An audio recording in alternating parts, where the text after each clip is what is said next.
どうも、ベトナム在住のうきつです。友達の CD50 のエンジンね、今日こそね、こっち、組み立てて終わらせたいと思います。ピストンの方ね、ピストンリング、オイルリングはね、もうはめてあるんで、これの名前わからんけど、まず位置だ。切れ目を下に合わすんだな。切れ目どこよ。あったあった。切れ目を下に合わせてこいつをはめる。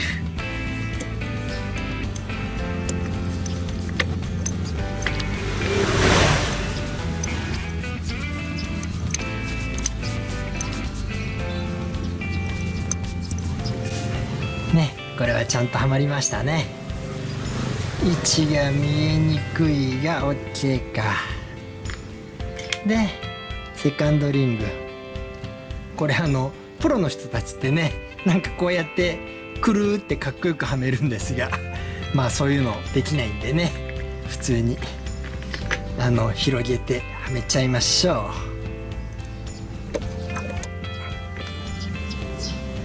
あれ、今ちゃんと刻印上見た？あるねほとんど見えないけど。でこれがファーストリングだ。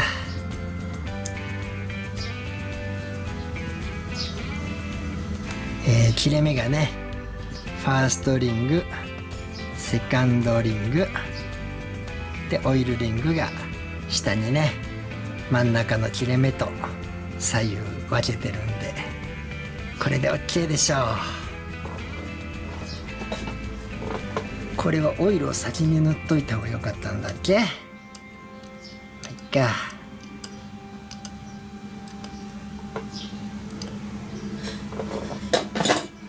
そんでインが上だね。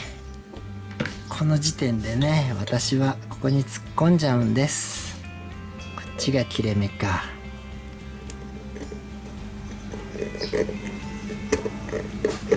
ここまで入れると、これ純正、要は 50cc のままだったらね、下が広がっててそんなに難しくないんだけども、このなんだっけ、ピストンもそうだけども、ボアアップしてるんでね、ボアアップしてるとなかなかはまりにくい時があるんですよ。これもなんか最後うまく入らないんじゃね？何か引っかかってる？あんまり叩くのは良くないけど。入った。さあ、それじゃあ組み付けをしていくけど、まずノックピンは入るよね。硬い？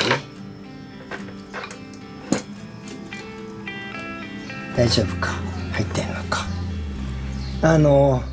前回も言いましたけどね、この上の部分、こういう塗り方でいいのかどうかわかんないんだけど、ここには液体ガスケットを塗ってこういう塗り方はね、広がりすぎるんだな。いいでしょう。下側もね、こんな塗り方でもいいんじゃないの？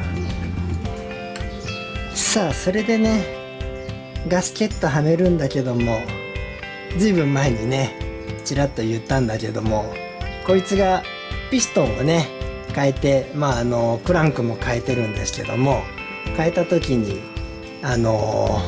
ピストンがね、ちょっとシリンダーヘッドにねかする感じ、ガスケットをつけなかったらちょっと当たったんで、念のためねこいつ2枚重ねしようと思うんですよ。で2枚重ねするってことは、本当はねこの間液体ガスケットで塗りたいんだけども、そういうことするとね、オイル通路とかいろんなのがあるんで、こいつはちょっとね、もうこのまんまなんていうのかな、2枚重ねたまんまで取り付けをしてみます。本来はねこんなことはしなくっていいんだけども、こいつはねいろいろ変なことになってるんで仕方ないんだ。それでここにゴムだ。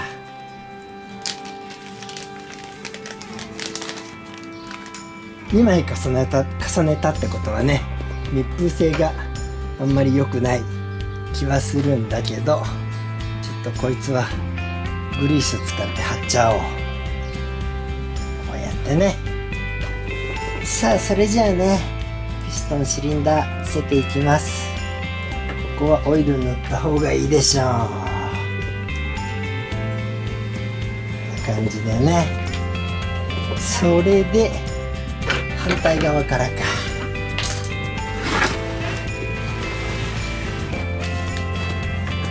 うわ、落ちてないよね。下に何か台が欲しいな。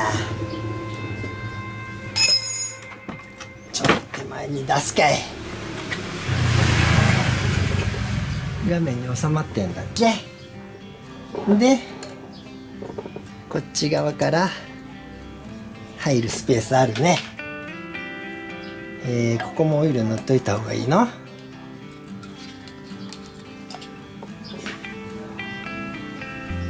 れで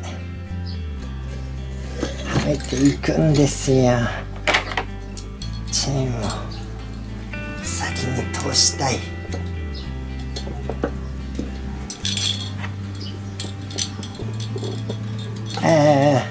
コンロット入ってないし、コンロットが先ですよ。チェーン落ちたけどね。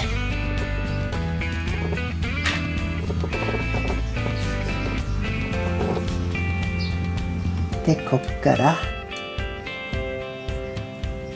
いつをはめるんだ。位置はどうよ。だいたいこんなもんか。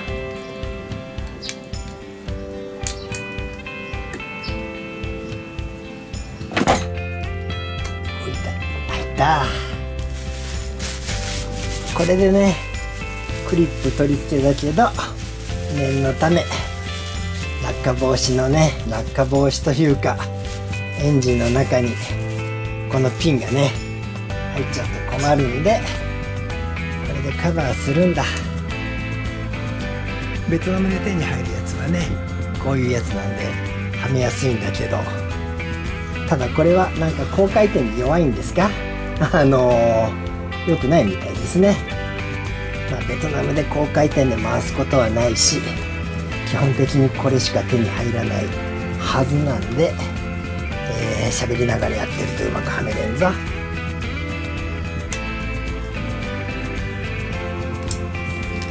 ね、はまって切れ目を反対側に持ってくるんだ。そういえばこっちの切れ目見るの忘れてたけど、だいたい OK やね。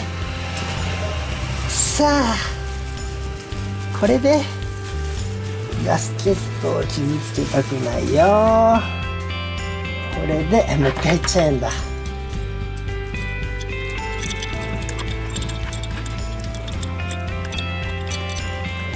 そっか、私いつも向こうの部品を奥まで入れて位置苦しんでるけど、この時点ではめれば楽なんじゃん。どこ置いた段取り悪いぞ。こいつですね。アルミワッシャーの新しいの入れて、ここでちょっともうカメラには見えないところで作業するけど許してください。なんせ今日で終わらせたい。この時点で入れれば反対側から押さえれるからね。位置決めがそうだよね。こうやればよかったんじゃん。いやで押し込んでいくけど、もう一回オイル塗っとこうか。これでずっと入れりゃいいんじゃない？今回なんか硬くない？そんなことない？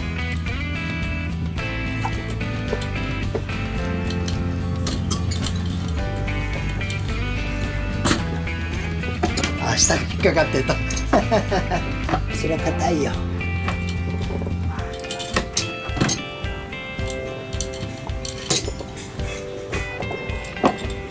あれなんで今回こんなずっと入らないんだっけ。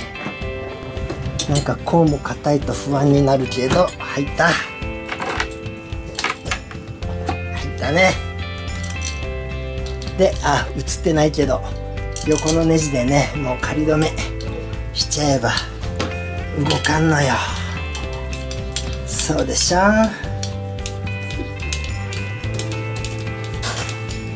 でこいつは本締めしちゃダメなんだよね。特に今回2枚重ねなんかしてるからね、本締めしたら傾いちゃう。いやでシリンダーヘッドだ。さあそれじゃあシリンダーヘッドつけるんですが、頭下がると作業しにくいんでね、ちょっと板で上げれるかい。ちょっとでかすぎたか。まあいいや。それでこいつはどの順番よ。まずこのピンが下が 12mm で上が 14mm ですね。こいつはこいつも少し曲がってんの。入ったか。それでこれをつけて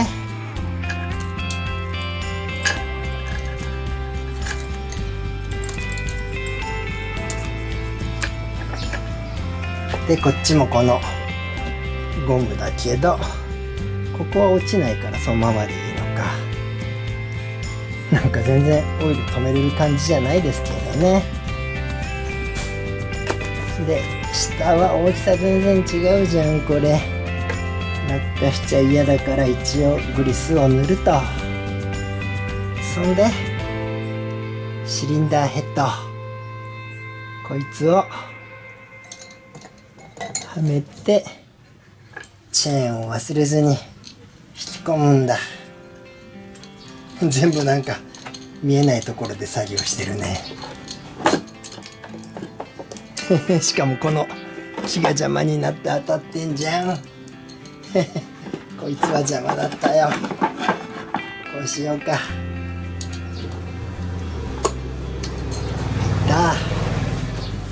でまた映ってないとこだけどね、これで仮止めします。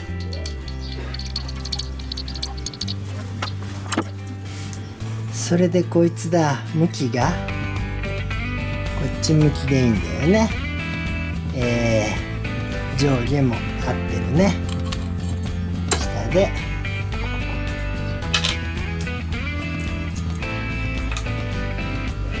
でここだけ同ワッシャーですね。ちょっとあまりいい同ワッシャー持ってないんでね、薄いんだけどもまあいいでしょう。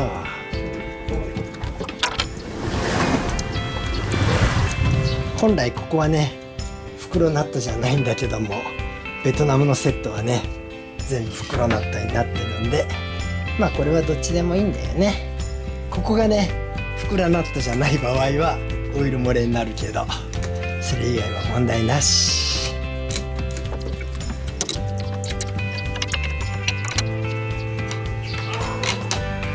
仮締め OK。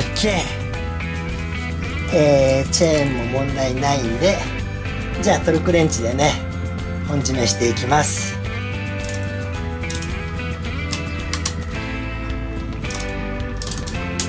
あらもういっちゃった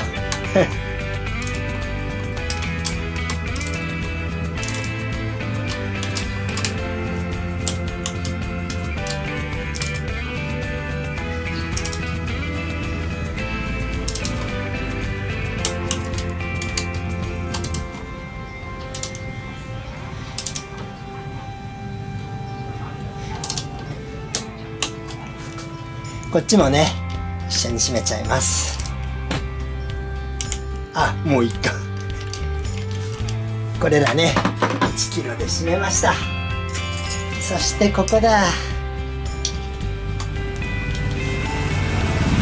と、ここはドライバーとレンチでねダブルで締めるんだ。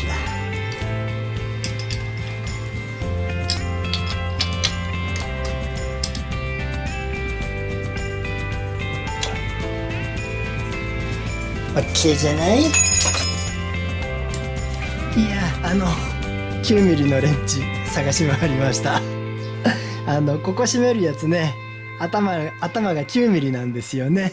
で、私以前これの9ミリのちっちゃなソケットを日本へ持ってっちゃったんでね、こっちにもう一個あったはずなんだけど、まあまあでかいのがあったからね、こういうことはできました。それでこいつを一旦トップに回すんだ。今がトッ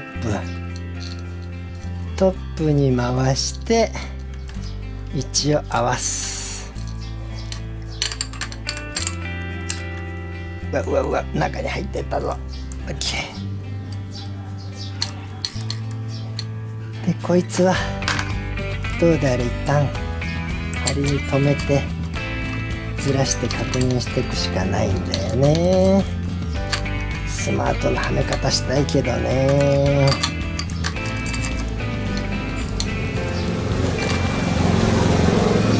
今の位置は全然ダメだから、これで1個ずつずらすんだ。ここら辺じゃないの？もう一個か。上を開けて映ってないよねこれでいったぐらいじゃないの？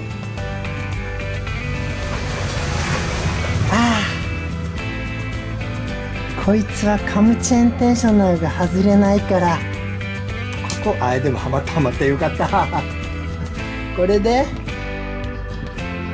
位置合ってんの？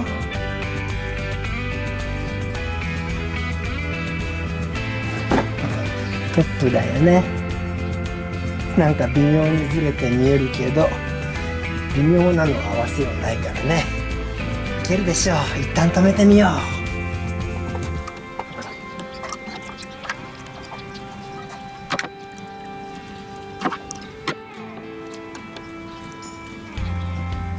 これでぐるっと回したくはない。一応いけてんのか。ほんの数ミリずれてるけど一コマずれてるわけじゃないからね。一旦閉めちゃおう。これで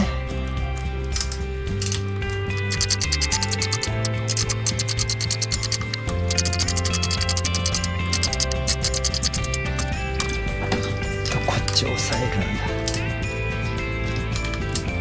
ここ本当はトルクレンチで 0.8 とかだったっけ。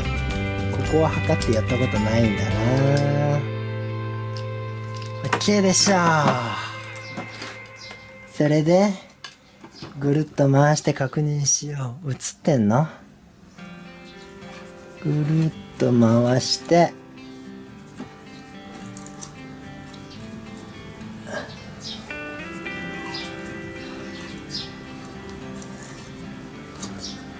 と、今がトップほんの数ミリずれてる感じはあるけど一コマじゃないから OK でしょう。さあじゃああとね、これ両サイドカバーするけど、こいつはねトルク書いてないんでトルクレンチはもう終わりでいいでしょう。トルクレンチは使い終わったら一番小さいメモリに合わせて保管しろってことなんで、これは終わりで、なんだっけ、カバーだからこれだ。こいつはね、なぜか鉄ワッシャーがついてたんだけども、ちゃんとアルミを入れます。それでこれは違うガスケットじゃん。ガスケットをはめて、こいつもね純正じゃないけどちゃんと 8mm 頭のがあったんでそれに変えておきます。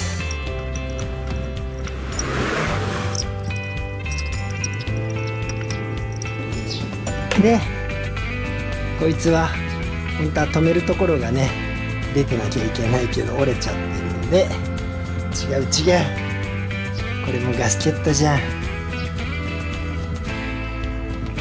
れでいいんじゃねえの。こうやって折れてるからずれるのか。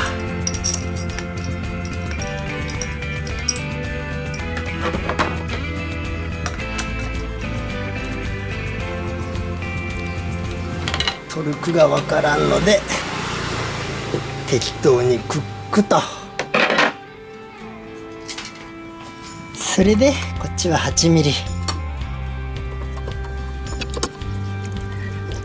これも随分割れてるんだけどね、いいでしょう。で一旦プラグを仮につけとくかい。ちょっと軽くはめるだけで、今一個ねやらなきゃいけないことがあるんですよ。こいつは裏返しだ。エンジンを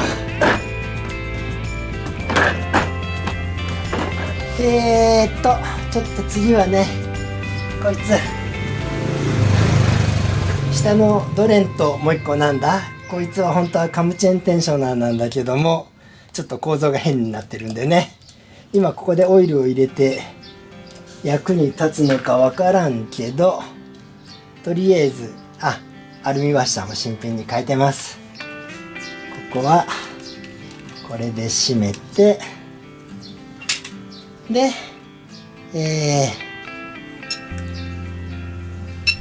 22ニュートンで設定してあるんで、これで締めておきたいんですよ。22.6 で、こっちも新しいの入れてたはずだよね。そうだね、新しいのが入ってる。どれも新しいのがあるから、これは一緒や。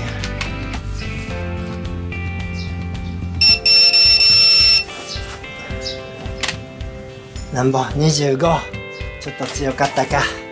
OK だ。それで今日ね、何したいかっていうと、ここの、マフラーのスタッドボルト、これをね組まないと、あれ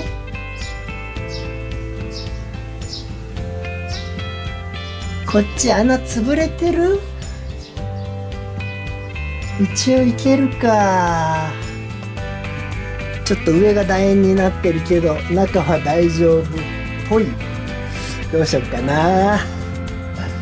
いや、こいつを抜いてね、新しいのに変えようと思うんで、あんまり硬いようならね無理に抜かないんですが、ちょっとダブルナットやってみます。いや、これねスタッドボルトが偽物部品しか持ってないんでね、ついてるやつが純正か純正じゃないのかわかんないけど、だいたい2本長さ違いますからね。ちょっとこのネジ穴が一応生きてはいるのかどうなんだこいつは。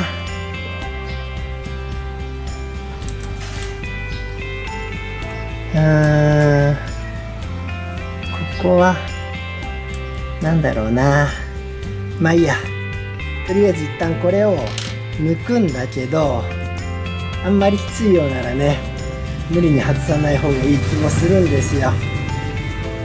まだネジ山が潰れてるわけじゃないんでね、最初からトリプルナットでいこう。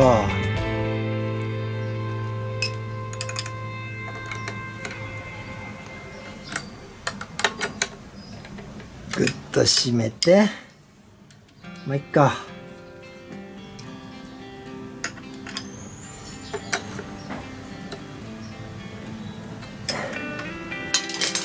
これでどうよ。回った。大丈夫だ。よかったね。こいつ汚れ入れるぞ。こうしとこう。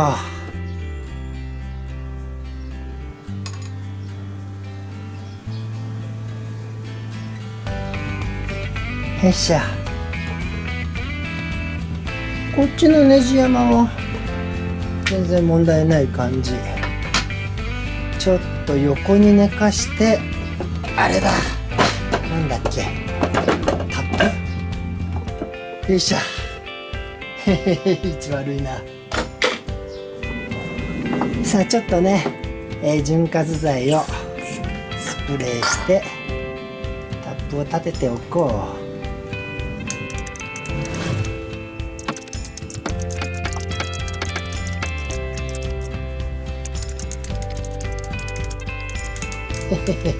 案外中から金属の粉がすごいぞ。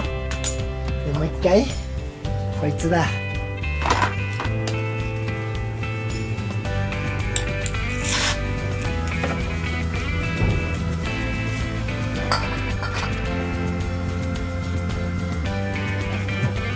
で下側よ。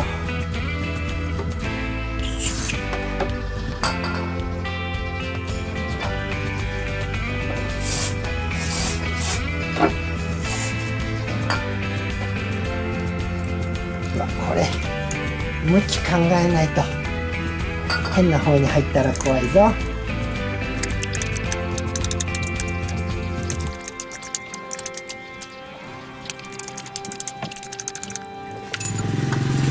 ちょっと気持ち長い方をこっちに入れるかい。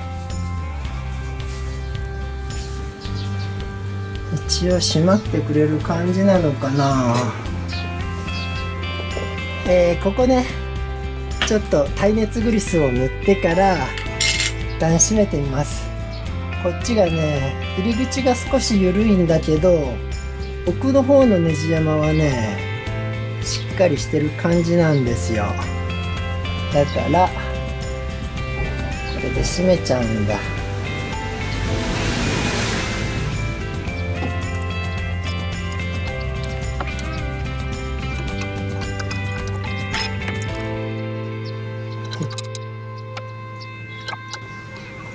もうトリプルにすればよかった。っていうかそんなクソバカ力で締める必要ないんだよね。うん、これでしっかりしたからいいんじゃない？で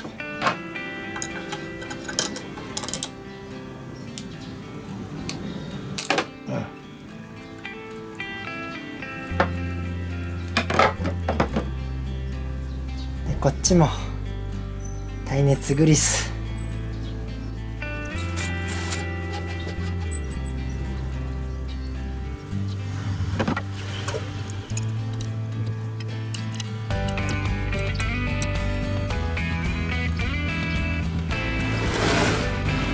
よし。ちょっと左右で刺さり具合が違うんだが、これでもいけんじゃないの？金属プレートがまあ OK やろ。